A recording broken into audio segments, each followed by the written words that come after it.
illness.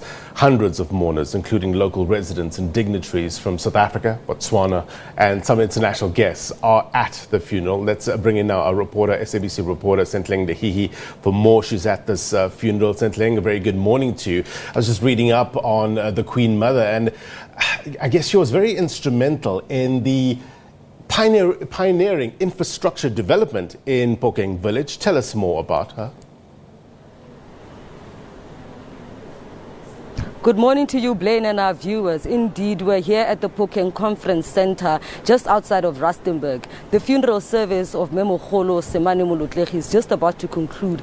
And we have heard from quite a number of speakers about that character of hers, you know, the engineering and innovating character as a woman leading this community while her husband was in exile due to the harassment from the former Botswana government, and her being also, you know, receiving her own fair share of hardship under that regime and returning to this area here to instill some sort of, you know, pride in their community, and to ensure that the land that they worked so hard to buy in the late 1800s ensures that it will also reap some benefits for this community. Remember that they now sit on at least 22% shareholding of all production that takes place on this rich mineral land.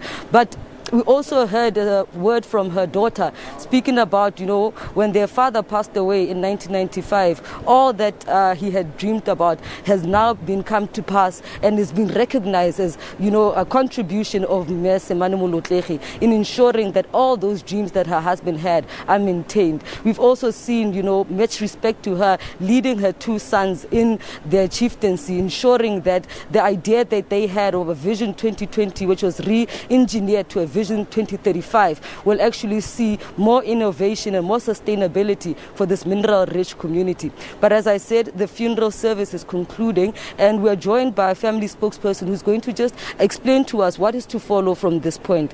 Thank you, Mojalefa, for your time. Can you just explain to us what is to unfold? We see the women that have worked very closely with Memogolo standing out, waiting for her body to leave the conference center, and where will she be laid to rest? Thank you. From now, we're going to go to the cemetery, which is the Botswana, and the media kindly be asked not to. It's going to be a private sermon, and other. Actually, the family going to be there. So from here, we're going to the Botswana cemetery. Now, we expect that some of the dignitaries that have also made their way, are they also going to be allowed to join the family? We've seen MEC Desbo Mohono, we've seen MEC Madoda Sambata, we've also seen Khosinyala Lapilani. Will they also be joining the family at the burial site? Unfortunately, the family asked other people to go to different places which are prepared for them to be there. Until there, the cemetery is going to be only the family, close family, laying the mother there.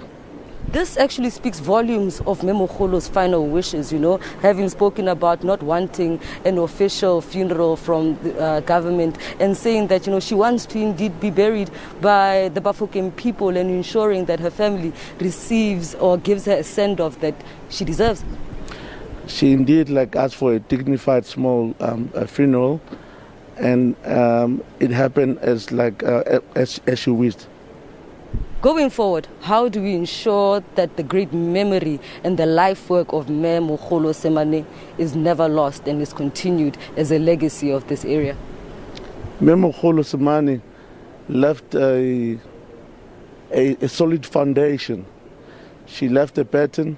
We know what to do from now on going forward, so that her legacy stays on forever. Thank you very much for your time, Mojalefa. It is clear from Mojalefa's words that, you know, there's still to be said about the auspicious character that was Memogolo Semane Molotlegi. Not only a leader in the traditional community, but a leader in the business community and a leader among the female or women in this community. I'm just going to step off frame there, so to give you a bit of perspective of what is to come. We see some of the pallbearers are standing by the hearse, anticipating that as soon as events conclude inside the conference center, her coffin will then be ushered into the hearse there, which will then pass through the procession that is waiting for her, and then we'll see them then move to the cemetery, where she's expected to be buried alongside her late husband. We expect that, as the family spokesperson has explained to us, that only the family will be allowed into that cemetery, and no media at all will be allowed. But for more on this story, stay tuned to our package later this evening. Sentleeng, I just want to get your take with regards to covering a funeral like this. Talk to us about the differences you've noticed when covering the funeral of a Queen Mother, as you know, compared to the normal funerals that you cover. I must admit, indeed, that covering a funeral of this magnitude and auspiciousness has been not an easy feat indeed. You must remember there are quite some protocols that have to be followed, because this is a Queen Mother, the mother of the former chief and the the wife of the former chief, pardon me, and the mother of the two chiefs who had then followed their father. You must understand that she had also made it explicitly clear that she didn't want an official funeral from the state, and indeed wanted the royal family to spearhead all arrangements with this funeral. With COVID also in consideration, there were many difficulties that we had to face to ensure that there is strict adherence to the protocols that have been put in place, and to ensure that no one is actually found wanting when this funeral concludes, with the fear of super spreader events taking place, and funerals also identified as one of those events that actually lead to a great spread of infections. All right, Sentleeng Lehihi live for us there. Thank you very much indeed for your reporting. As Sentleeng said, stand by. She'll bring us the latest with regards to this funeral service a little later on. Right, let's take a quick break. I'll get you more news next. Stay with us.